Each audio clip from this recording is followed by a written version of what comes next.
Hi, this is Miniature Modeller Paul with my Armistice build 2020 of my Churchill. This is the old Tamiya kit, the Mark VII.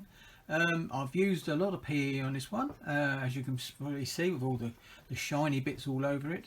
Removing handles and tools and basically making it look a bit more interesting for a really old kit. And it's come out quite nicely. I mean, PE was really awkward in places, but we got there in the end.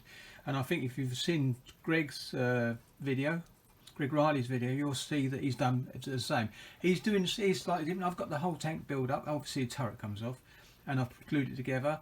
Whereas he's doing it in with top and bottom and so on. And possibly here I have it a lot easier to put these tracks on. But I have actually put my tracks on this and threaded it through. And because it's all flat at the top underneath this fender, it goes in quite nicely. And because it's cogged at both ends, you can get it round as well. So I showed the tracks, but they've been painted. I've used the VF Club tracks on the side of spare and stuck them on there and basically put the brackets that come in the photo etch set to hold the tracks in place. So it just gives it a bit of extra detail. Also on the top we've got the radio aerial mast there in the centre. I've actually used brass tube for that, but used the PE bit at the top that folds over. Very fiddly, but I got it done and it looks quite nice there. I don't know if I can zoom in a bit. There you can. I think you can see what I mean. Also on the side of the turrets here, I actually cut off the straps, little strap holders, because basically they're like little handles really, where they used to put the straps, and then you can actually put a bit of felt through, a bit of tape round through there. They've actually got metal rods going across. And I've actually got it so it actually is exactly what it is. So fiddly again, but I think it was worth it in this particular case. So I will be putting a roll of tarpaulin on the side with the strap going through those bits, and obviously gluing it on place to make it get stronger, because the handles, I don't know how strong they would be, but they will look functional. That's the main thing. Got the photo etch underneath here, but I actually put this on. I won't be doing that on my next lot of 2 or 3 Churchills. I should leave it off, but because I like seeing the grill. But I've actually put it on there. But the grill is there. It's all in place. Use the PE on the side. Use the kit cable, but actually put the bracket there and all the way through, and had it coming down as it would do on the real tank. I was quite happy with the actual way the cable ends. The tow cable has actually had that bit to hold it in place, because it actually looks separate, and you can actually give it a different shade of colour and actually get it to go. You can also see all the actual grey bits, which looks bloody terrible, to be quite honest. I swore then, I didn't mean to, but it looks terrible, but it won't, because it's going to be underpaint. Now I was trying Mr. Service of 1000 to give it a sort of a textury feel. It's got a faint texture. It's not going to make much difference. When you look at the real thing in the museum, it looks pretty smooth anyway, but it has got a texture, that's the thing. So, and Greg's done his as well, and I think you saw that as well. So I just done mine just to see how it goes. I'll be using the thin paint anyway, so that'll be okay. Coming around the side, I think you can see the welds I put in. Just there was one on the other side as well. What I will say is, I put the lamps in place and then tried to do the welding. What a fiddly job. Next time I build one of these, if I ever build a Tamiya one again, I can't see it happening soon, but I will be building some AFV Club Churchills later. I would actually leave that off, and so I can get in there with a tool to give the actual welding look, because it's like a pushed into. And I'm happy with that, and it came out quite nice. And I can show you on the other side and all what there is on the other side.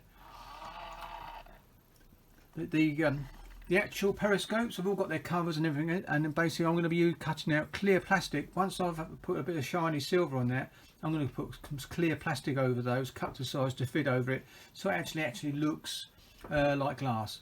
The same for these two on the turret, but the ones here I can actually use clear plastic, because this is actually comes off, and I can actually paint that in situ, but actually remove it to put the periscopes into it.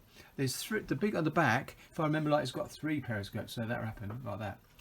So I come around again. I think you can see the actual oh, that's it, that's a bit better.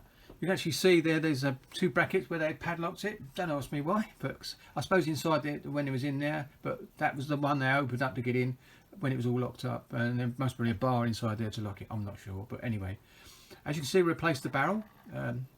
Nice barrel. It's not nice, fitted and not quite nice. I had to put some tape around, and I think Greg Riley said the same. He had to put some tape around to get it to sit nice and tight.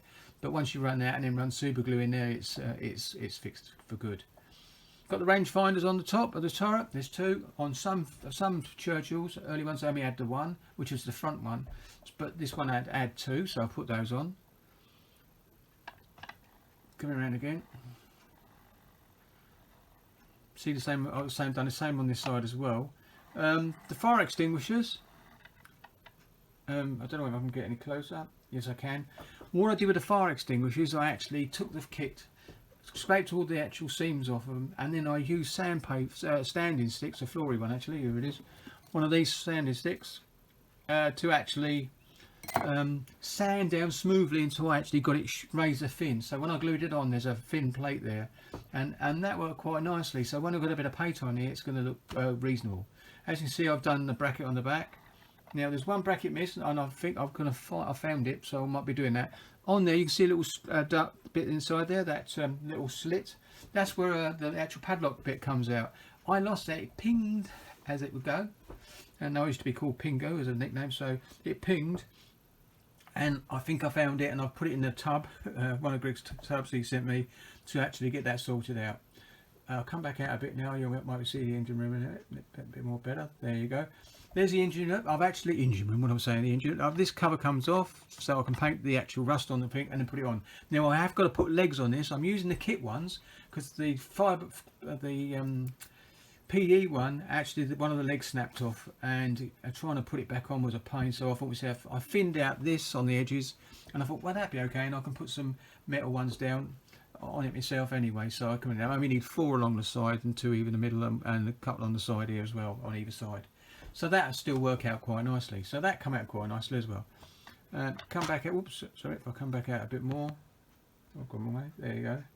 Now you can see the actual back. I've got the actual everything in place. The actual jerry can over there, which is actually an American one, but a jerry can, and I've got the straps that hold it in place as well. Done the same with the shovels. All they come out. These are actually VFV Club shovels. And I took it from another kit. The good thing is I've got some Bronco ones coming, and they have a replacement shovels. It's the shovels and spade. They're spade, and I did all that. So that I've replaced them with AVF cover. I think they look a little bit smaller, and to what they would do. So that's why I went with them. But as you can see, the PE on the side. Now I didn't do what Greg did. He did this, and here. I think they're smoke discharges. I think on the back of the vehicle. I never did them with PE. I looked at them and I thought, no, I can get away with those just being as they are. So that's what I've done there. This I did. I was going to do it. This is a fabric one, believe it or not. And the AVF Club ones are really nice. They've got that fabricy look about it, and this one hasn't. I was going to use one of those. I thought, no, I'll use this one because obviously it's just stretched out. That's all I'm going to say. I might even put some material on it. I don't know, but at the moment I'm quite happy the way it is, and I can change. I'm going to make the colour a bit different. I'll give it some sort of how would you say, texture on it before I paint it. So I'll come back round again. Here we go. Carry on going round. Now that looks terrible, all this bit between the shovels. That's where I scraped all the plastic off and all the rods, because I even did the rods over there. If I go bring it back slightly to there, I'll come in. You can see these brass rods here. They were actually cut to size, and because I stripped all that off them, so I've got the rods there as well. And I think these actual rods are actually do with the engine plates. When they open them up, they're the supports that hold it open. I think that's what that is. Someone can correct me on that if they want to. I'm not sure, but anyway, so that's what I think they're actually built. So I'll come back out. Now I used Servicer 500 on the turret. Painted around and dabbed it to give it that rough texture, and I think once it's got a bit coat of paint, it's going to look quite nice. So I'll come back round, and you've also got its photo etch bits on it as well with the holes for the screw. I presume that's for some texture, pipes and for filters on, perhaps, I don't know. Just weird because it's got holes on there, but there must be a reason for that anyway. And coming back round again. And what I'm going to do now is I'm going to stop and then come back out here. We're back again, and as you can see, the turret does turn. I'm quite happy with that. I thought I'd just show you the top view so you can see a bit more of the PE on the hatch command. So it's all got the same things, even got the actual padlock bits where when they leave the tank, they can actually padlock the hatch up. So you can see what I mean. It's a lovely kit. I think putting the extra work into it has made a big difference. It's a shame AVF Club didn't make or Tamiya make a new version of it, a new Mark 7, because the Mark 7 was the last Mark to be made. So you know, because it's slightly wider than the actual one, slightly wider. The track areas always look wider, made it a bit more of for the turret, I presume. But anyway, so it's a lovely model. Oh yeah, replace the guns just like Greg did with the VII ones, one in the turret and one in the front. I cut out the barrels. You can see the brass goes in and goes right back through, because I know Greg did the same, and then drilled a hole right through and pushed it back till it got to the right position, and then welded it in there. These brackets on here, they show you one of Mark 7 with shovels there, shovel and bits and pieces there. But I know for a fact that Mark 7s, I think they still had a jacking block, so I'm presuming one was there, or it used 2 connectors. But anyway, I've left them empty anyway, so they're there. But they've got little butterfly nuts on. I don't know if you can see that at all. Oh no, it doesn't matter. But there's little butterfly nuts on those. I've just found my 1/35 scale butterfly nuts that are already basically made up for you, so which you just have to fold slightly as well, like you have to fold these. But anyway, that's all done, so I want to call that quits now. I'm quite happy with that, and it's coming along nicely, and so that's it for this Armistice build for now. This is it. The next time you see it, it would have possibly I might do a short film with it in primer, and then do the final bit when I'll go around and show you in full colour before doing any of the detail painting, because I'm going to be painting all the bits and pieces, shovels and that in situ, because I can get to them, and I've got a reasonably steady hand, so it's not too much of a problem. There you go then. So that's my update for the Armistice build, the Churchill Mark 7 from Tamiya, and then for 2020, and I'll catch you on the next one. Happy modelling. Well, I'm back. I forgot to mention to show you the tracks. These are the tracks. As you can see, they're all built up really nicely. Really nice all the way through. I have left which end is it? Oh, this end.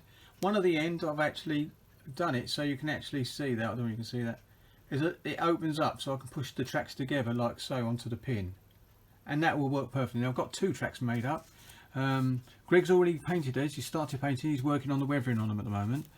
So as I said, I'm going to be doing that possibly not tomorrow, because tomorrow I'm going to be trying to finishing my submarine car, Bond car, the old submarine version for the Flory build. I'm going to try and finish that tomorrow in a way of getting all the super gloss on all over the body and the side, the little what are called aquaplanes on the side of the vehicle. So that's what I'll be doing tomorrow. So this is just a quick bit, a very short 1:55, just on the way to a minute now.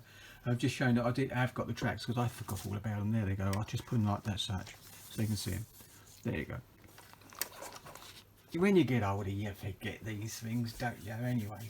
Anyway, thank you very much for watching again, and this it really is going by this time, and happy modelling. What am I about? Happy modelling. Thank you. Catch you later.